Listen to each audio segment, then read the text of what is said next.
Yeah, it's about the bag with the triple single crew. We got Ronnie, Doc, Antonio, the real deal too. They coming and dropping knowledge, you know that they get to work.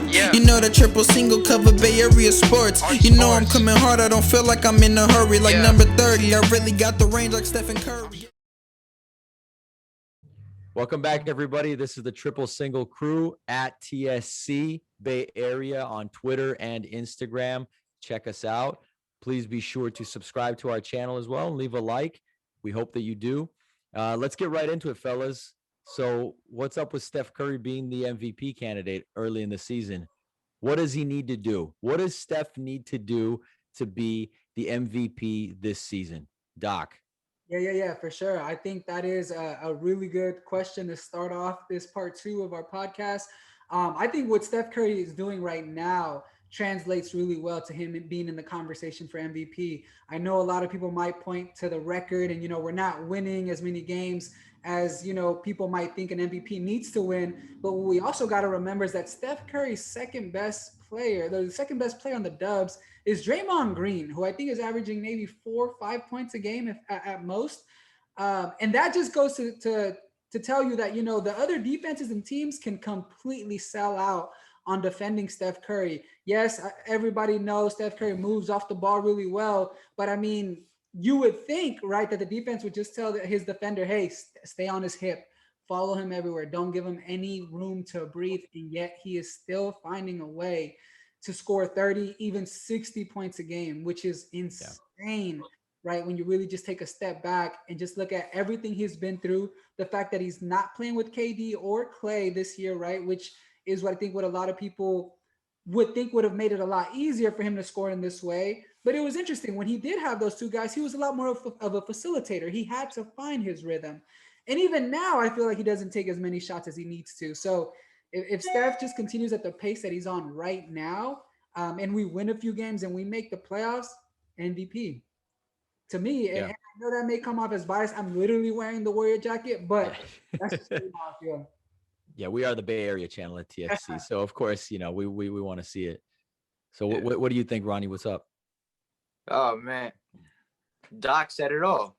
Literally, the stat line that Steph Curry has right now, you can compare it to the 2016 year he had when he won unanimous MVP. They're still top 8, which if the season ended, they would be like one of the 8 teams that are in the playoffs. Yep. So, obviously without Clay, his job is more difficult, but he's still finding a way to score the ball. He's 6'3", which is not tall for a guard, but he still finds a way to grab a few boards here and there. And he's finding guys, for example, Kelly Oubre, who just dropped a 40-piece on the Mavericks. He's getting others involved. And, if he just keeps up his play right now and, eventually win a couple more games and eventually have a playoff spot, no question in my mind, he is the MVP of the NBA. Like literally what Doc just said, for sure. It's funny that you mentioned, Ronnie. I think it's funny that you mentioned that 6'3" is not tall for a guard, and that's the new NBA, right? You got Luka Doncic running the point forward, right? LeBron James was damn near a point guard in the finals. The NBA is changing, and the physicality that is required to be successful. And Steph Curry, 6'3", he did put on a little muscle though. Let's give him some credit. He used the offseason to work out a little bit, but he's probably 200 pounds soaked and wet at most. And the stuff that he's doing is just mind blowing to me. Yeah, no doubt. I mean, I want to piggyback a little bit off of what you said though, Ronnie. People forget Steph does come back and get rebounds, even at 6'3". I mean, he's going back and getting those kind of long rebounds, and sometimes he'll mix it up even with some of the forwards. So he can get you 5 boards. He sometimes will get you 7 boards in a game, and you're like, man, that's weird. Even Clay wouldn't average that, because I just think Steph knows where the ball's going to be when guys miss. That's how smart he is. And so that's a great point. I just wanted to say that. And I mean, I don't know, guys. I think if we just make the playoffs, I don't see it happening. I think Doc and we talked a little bit about this, and I mentioned to you, Ronnie, as well. Like for me, if they're within 1 through 5, like, if they're in the top 5, I think seeds, there's no doubt to me that Steph Curry is the MVP, because like you guys just said, he's the one main scoring piece on the team. I mean, consistent scoring piece. Wiggins was doing well early on. Right now, he's turning into Oubre. It's like they switch bodies, man. It's back to Space Jam all over again. You know, it's like Now someone sucked. Oubre and Wiggins is switched. Exactly. They switched it. They switched superpowers. You know what I'm saying? And so, you know, and that's, it's weird because if those two are the key, because they're gonna keep double teaming Steph and they're gonna keep beating him up because he's gonna keep putting up 30 a night. He's gonna try at least, right? And we know most nights he'll do it. So I'm with you guys that, you know, if he keeps up this pace, this scoring pace, it's going to be hard to catch him. But I think it's going to take more than just being the 8th seed. I think they need to be 5th seed, maybe 6th, especially like if the other guys aren't playing that well and he's literally carrying the whole load on his shoulders.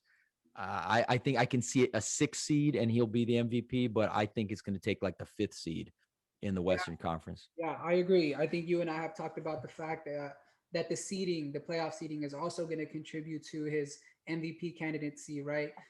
You have experts like Rick Bucher talking this mess about Curry, right? Saying that, yeah, he's great, but you know, defenses didn't have an off season to really prepare, and just all this bogus stuff, right? For me, it's bogus because that same logic can be used for the offensive systems and the offensive rhythm. And we saw that in the beginning. Curry was cold to start the season.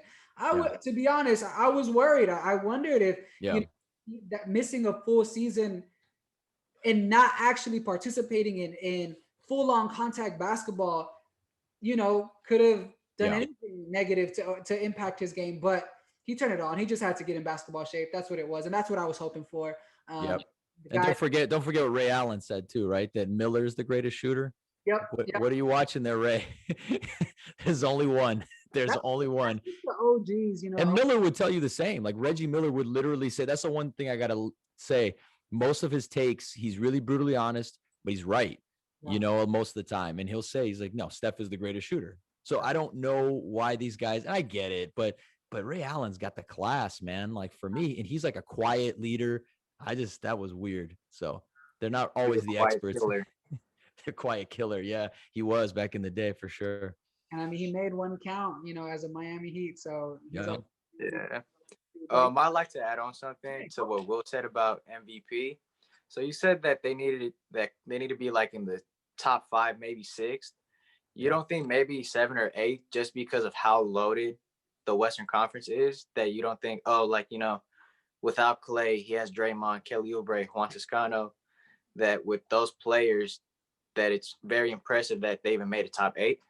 Oh no, as a Bay Area fan, yeah, but I'm saying nationally, because that's the problem, is the MVP is a national award, and so they're going to be biased and they're going to say, well, you know, still at the bottom of that 7 and 8, you're looking at what the Mavericks, the Spurs, and we know they got some talent, but we saw, I mean, the Spurs they're not top 6. Let's be honest. The Kings right now are in a little bit of a run with De'Aaron Fox. So, you know, those teams they're not competing anywhere near what Utah, the Lakers, the Clippers, the Suns even are going to be doing. So, you know, I think that's where I'm coming from with that. It's not to say, you know, it's not really impressive, because it is really impressive, but nationally, they're not going to be as impressed as you or I will. Yeah.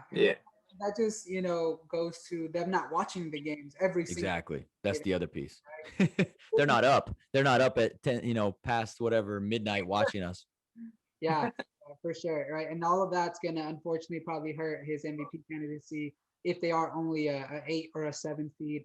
It also doesn't help, right, that you got players like Joker and Embiid who are just dominant too, right? And I think I hear Shaq talk about it a lot too on the TNT crew, that he thinks a big man needs to win MVP again. Like he wants to see that. Right? And I think there is something to Who said that? Shaq?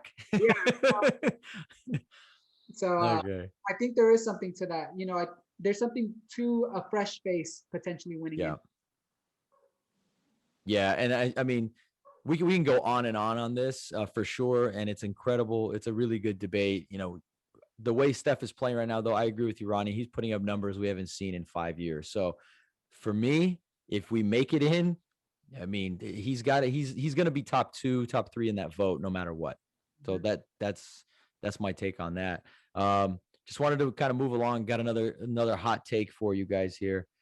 Do the Warriors trade Kelly Oubre at the break?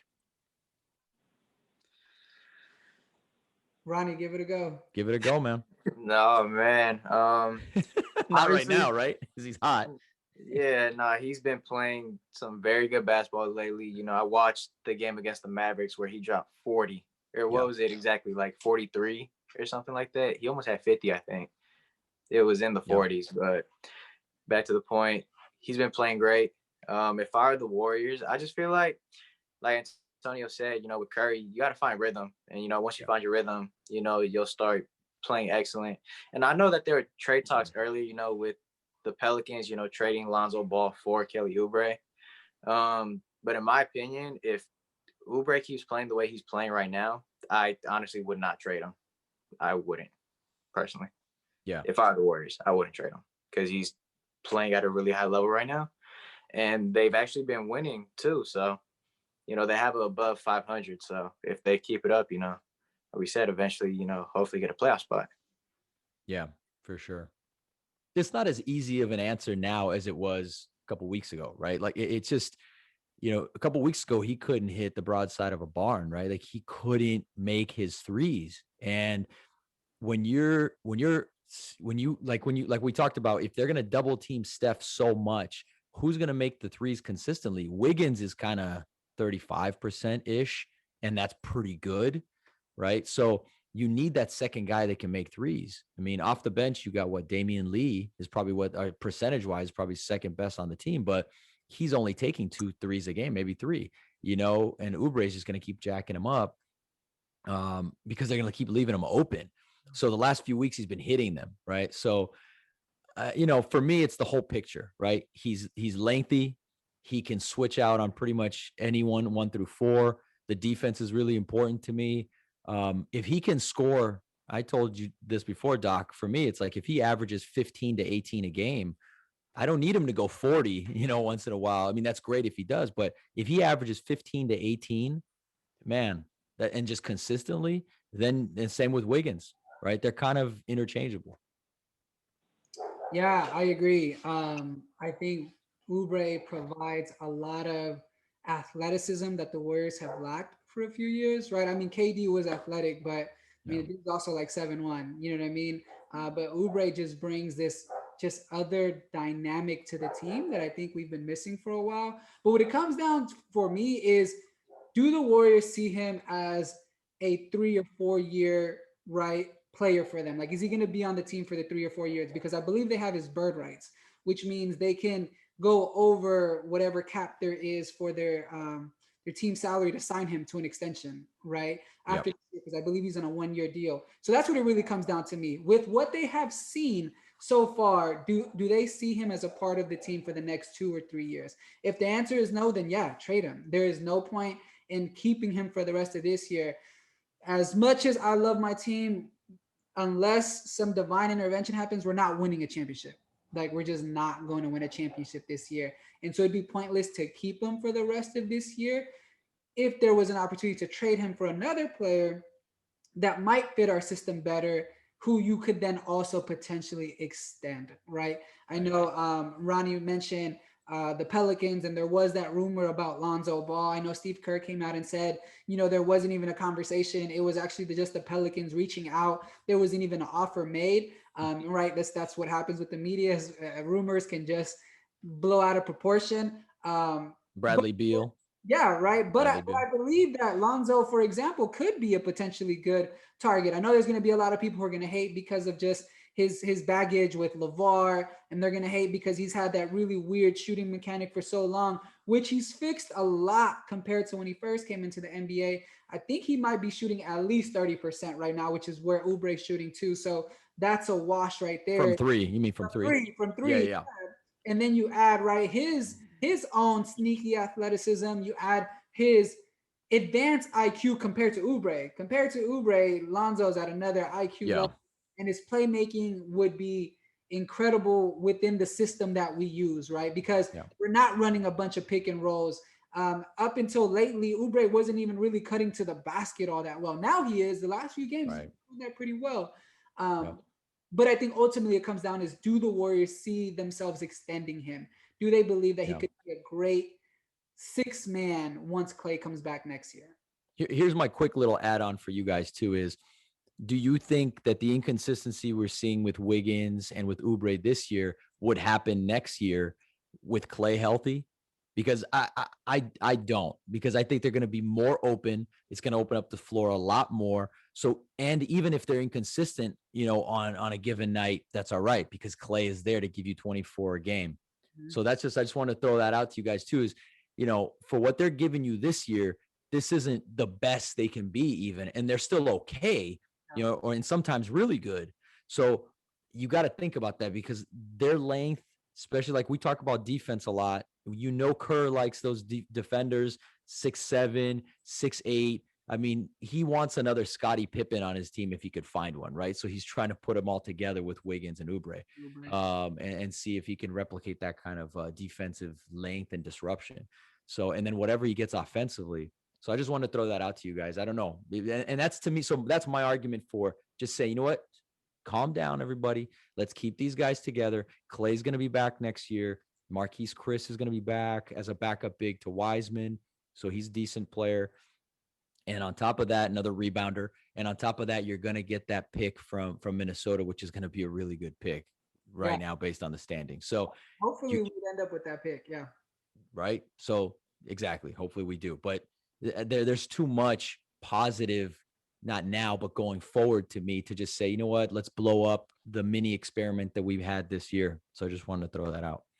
Yeah, I agree. I think looking at it from that perspective, I'd keep Oubre and hope that he continues to get comfortable within the system, that the players continue to build chemistry amongst themselves, right? And that he also just starts to trust himself, because I feel like he's overthinking things. This is the first time he's been on a team with veterans who have high expectations. Don't get me wrong. I know he played with John Wall in Washington, and they made the playoffs one year with him there. But with the Suns team that he was just on, that was a bunch of young guys just running, right? There was Marquise Chris can tell you how bad it was at Phoenix. there was no real pressure.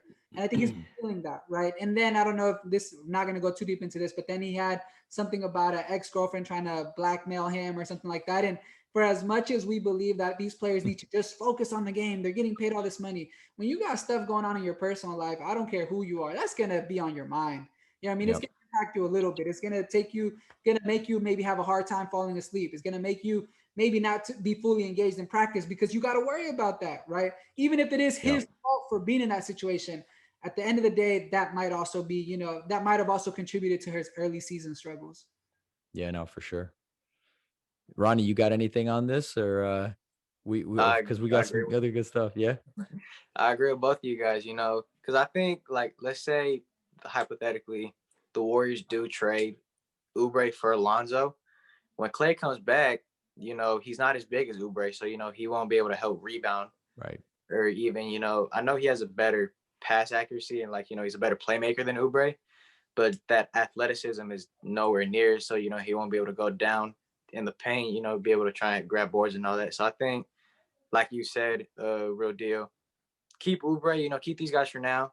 And, once Clay comes back, it'll be a much different team for sure, because it just opens up the floor. You have Curry, you have Clay, you have Wiggins, who could be a consistent scorer. You have Oubre, who can draw 40. And then, you can have Wiseman or, Draymond. So I agree with you, just keep them for now, I say. Absolutely. Yeah.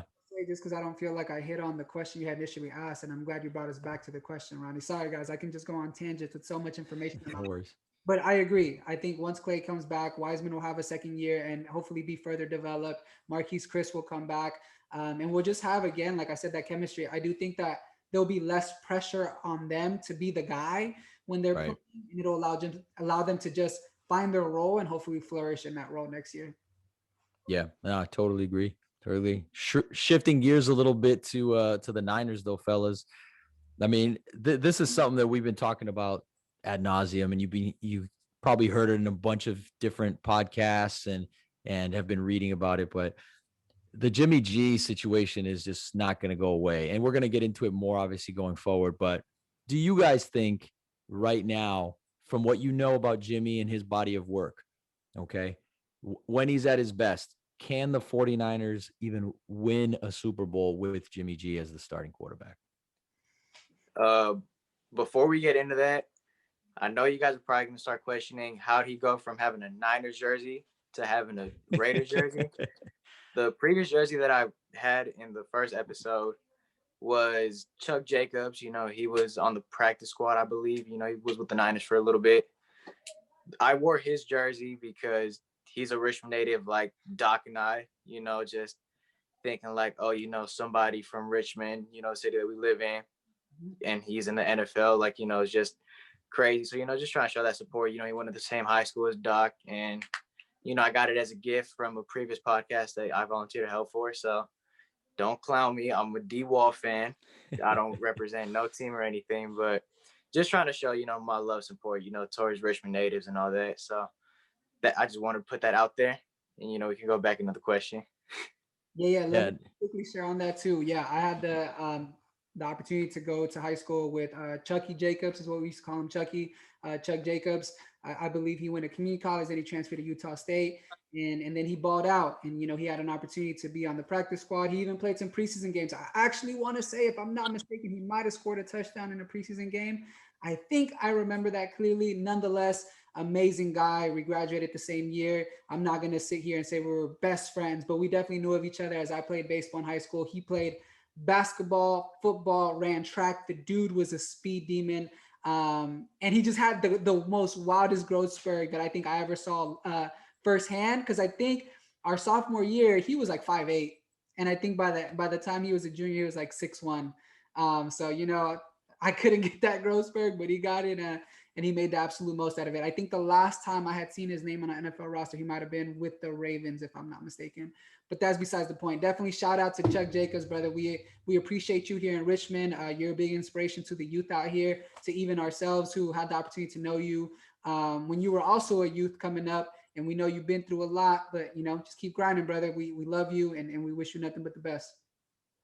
Absolutely. Well said. Well said. And yeah, again, this is a Bay Area show, guys. So if we know of a local, like if my buddy went to and tried out for the Raiders, you know, even though I'm a diehard Niners fan, as you can see, you know, I wouldn't mind, you know, giving him some love here on the show as well. So appreciate you guys going into that. Thanks, Ronnie. You know, Waller's playing pretty well, so we'll see if the Raiders are going to keep him.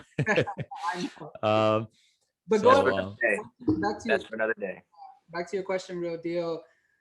See, now I'm a bit torn because the way you framed it, when we first had these conversations, we're always talking about Jimmy G when it's a Super Bowl, and instantly my mind goes to no. But the way you framed it is, if he was playing at his best, and this is where I'm going to show a little bit of my insight, or at least my feelings towards Jimmy G. To me, Jimmy G playing at his best is not under Kyle Shanahan's system, and that's the problem. And I say that because during the 5 games that he played, I know there were low pressure. We weren't even in the playoffs before we signed him to the long-term contract. He knew maybe at best 20% of the playbook.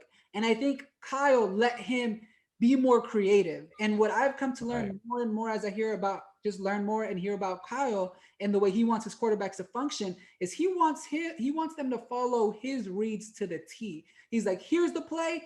This guy's open. If he's not open, this guy's open. If this guy's not open, this guy will be open. And I believe that Kyle has this expectation that you need to make the reads in this order. But when Jimmy played those 5 games, he was creative, man. He was running out of the pocket. He was throwing it, just no hesitation, right? Then he got injured the second year, which then probably made him be even more in the film room, learning Kyle's system. And so now I think he's kind of just trying to follow orders. And believe me, I am not a Jimmy G fan by any means necessary. But the guy does have talent and he does have skill. And I think if he was allowed to play more of that backyard football that he seemed to do so well with the combination of Kyle's schemes, I think maybe just then he could lead us to the promised land. But under Kyle's expectations, no, I don't think so. I don't even think Kyle believes in Jimmy G. Okay. And I see, I get what you're saying, because in his career, Kyle has picked quarterbacks or worked with quarterbacks where if they do what they're supposed to do on that given play, they'll succeed. Right. And I think, you know, that goes back probably to Kyle. Kyle is a West Coast guy. His dad was a West Coast guy, going all the way back to Bill Walsh and all that, and that legacy. And I think that was Bill's philosophy as well, which was if you do what I tell you to do, it's like a dance, right? It's all about the steps. You know, he kept talking about Joe's feet, how good they looked. And if you hit it on time, someone's going to be open. And I think that's where that comes from. And maybe you're right. Sometimes it's to his detriment, because I think, you know, he's still a young coach in the league, and as talented as he is as a coach, you know, sometimes your scheme won't fit that player. And he says that, well, I'll make the player, you know, I just want a great player, and then I can have a scheme to fit the player. He said that before in interviews and post-game stuff. But, you know, I agree with you that it's still one of those situations where I wonder. But I think, just to go back to why he was playing backyard football, I kind of agree with you. I think he only knew, you know, 20% of the playbook at that time, you know, and the roster was horrible in 2017. It was pretty poor. It was one of the worst rosters since that 2004 roster, which I try to forget. That was an awful season, right before Alex came on, and it was still bad, but that one was really bad. So that's kind of my thing about, you know, it's possible. I think it's possible if he were healthy, even though, as I told you, you know, by my math, he's missed 55% of his starts, either completely out or he's been compromised. That's a lot in 3 years, the past 3 years. And so to me, it's about his availability. And, you know, is he going to light the world on fire with deep passes? No, he will never be that player. At his best, he is an efficient passer in the short to intermediate game. And once in a while, he'll go deep and he'll hit on something. That's just who I think he is. His quick release is what makes him dangerous, and that's his calling card, right? But if he doesn't have his legs under him, I mean, it doesn't really matter, because his arm isn't strong enough, right? So that's kind of where I'm at. I see what you're saying, though. I see where you're going with it. So for me, it's to answer the question, probably not, because I think it's the injury history worries me too much. Yeah. What about you, Ronnie? Being a non-biased fan, right? Just to kind of share. Yeah. For me, I believe that, you know, he's done it.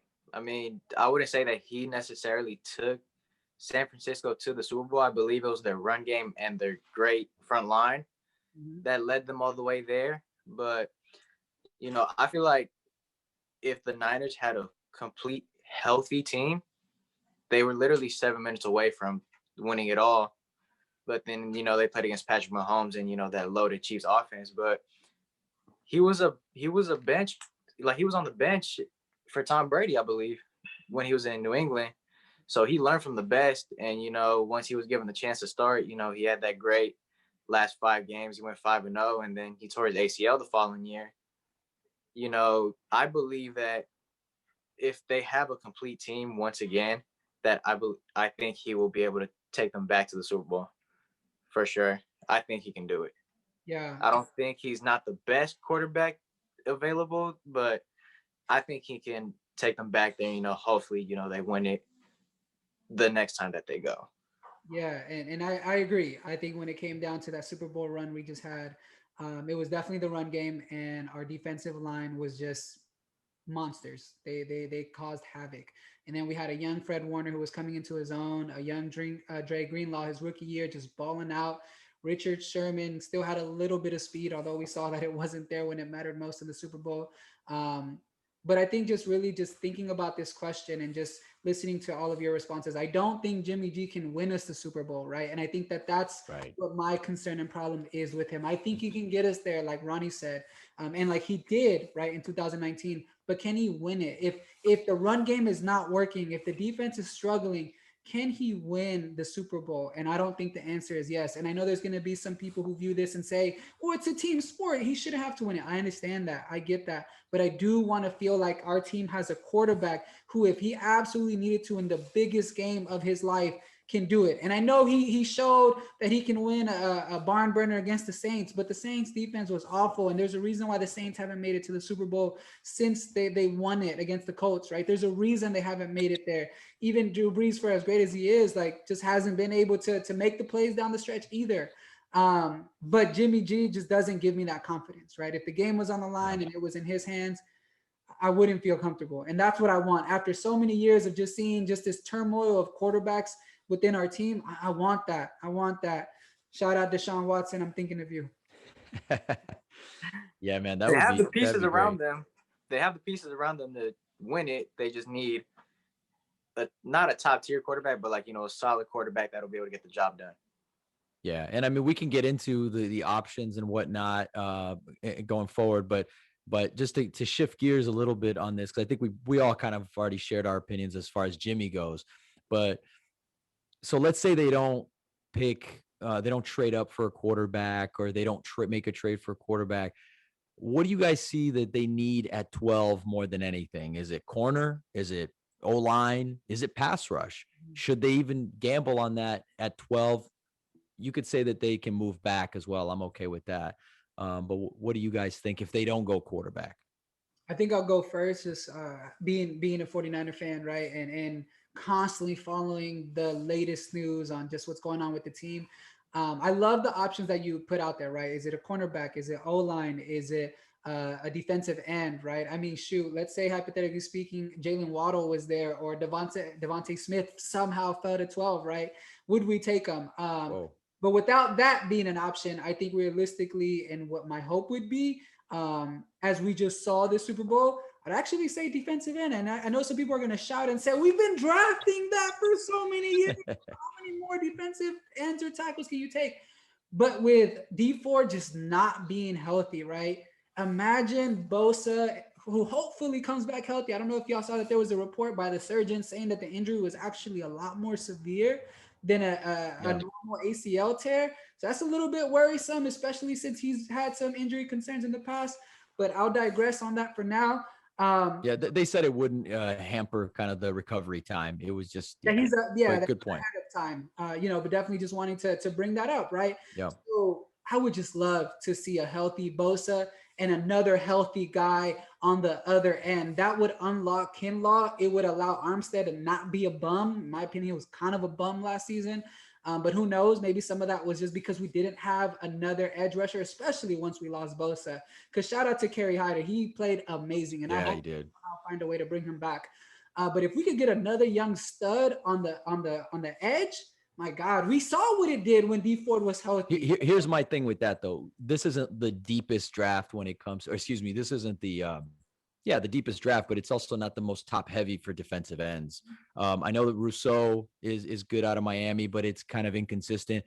For me, if I'm going defensive end, I really like Patrick Jones, the second out of Pitt. Big guy, tall, strong, athletic, got some quick twitch, and you can get him in the second. Or maybe trading up to the first. Okay. So maybe we trade down if that's. Maybe we trade down.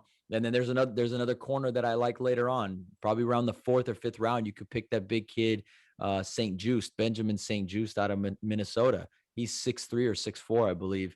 And he played really well in the Senior Bowl. And I don't think his speed is that bad. I just think he's playing in Minnesota. Yeah.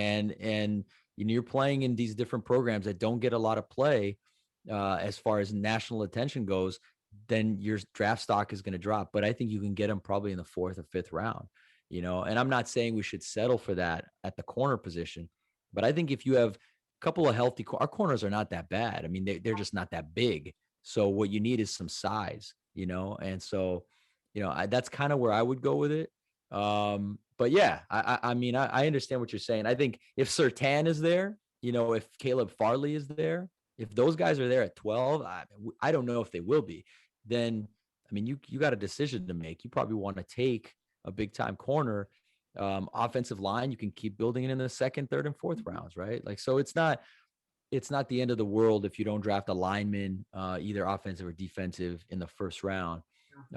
This draft especially, because after Penei Sewell, like, I don't even know who is the next like big time lineman. They're talking about that one guy. I can't remember his name. Northwestern? Is there a guy out of Northwestern? Maybe. And then there's the one kid out of, I think, Oklahoma. I forget his name, but out of Oklahoma, I think is big. Right. And they're talking about, you can get him in the 2nd round. I got Creed Humphrey. Right. So there are these different guys, but like I said, I haven't done a deep dive on linemen yet to really get into it. We'll get into the draft more later, but yeah, man, if Surtain or Farley are there, I actually like Farley a little more than Surtain. I mean, I know Surtain went to Alabama, and Caleb Farley took the year off because of COVID. But I like that kid a little bit more. I don't know. He just has better ball skills. I don't like corners in college that like just push off and grab or, or don't play the ball well when it's in the air. So I thought he was a little better, but Yeah. Last thing I'll say before I let it to Ronnie, so Ronnie can share from his perspective is I think the question comes down to it, right? And I think this is a question that I thought a lot about during the 2019 season is do the edge rushers make the cornerbacks better, right? If that havoc and chaos is happening up front, do you then need elite cornerbacks, right? Especially with the scheme that we run, which is a lot more zone. We ran a little bit more man this past season, which I enjoyed seeing, just being able to mix it up. But if we go back, if DeMeco Ryans wants to run a little bit more of solid traditional, right, Seattle defense, which is I believe like cover 3, then do you really need the most elite cornerbacks, or would it suffice to have, a Verrett and a Mosley? Right. I wouldn't want to bring Witherspoon, but if we talk about size, they could always potentially bring back Witherspoon if they haven't, I would cut him. completely ruin that relationship, right? Because he's probably going to fall to Salah. That's where I think he's going. I think he's going to the Jets. But if you have Mosley and Verrett and, a few decent backups behind them, right? Because obviously Mosley and Verrett have dealt with health issues. And then you have a prominent front line, do we have a replication of 2019? Yeah, it's possible. Question to throw out. Yeah. What do you think, Ronnie? Obviously I don't follow the San Francisco as much as you guys do, but just based on what I've heard the past couple of days, I heard Richard Sherman does not plan on coming back. No. So just hearing that, probably, drafting a corner, like what the Real Deal said, like, 4th or 5th round, probably. Another thing that I kind of question, probably the running back. I believe the running back is Raheem Mostert. How do you say his name? Raheem Mostert or something like that. The Mosterati, man. Come on. Come on. Yeah. I actually call him the Silver Surfer, to be honest with you. That's I'm gonna show my dorkiness right there, man. I'm a dork.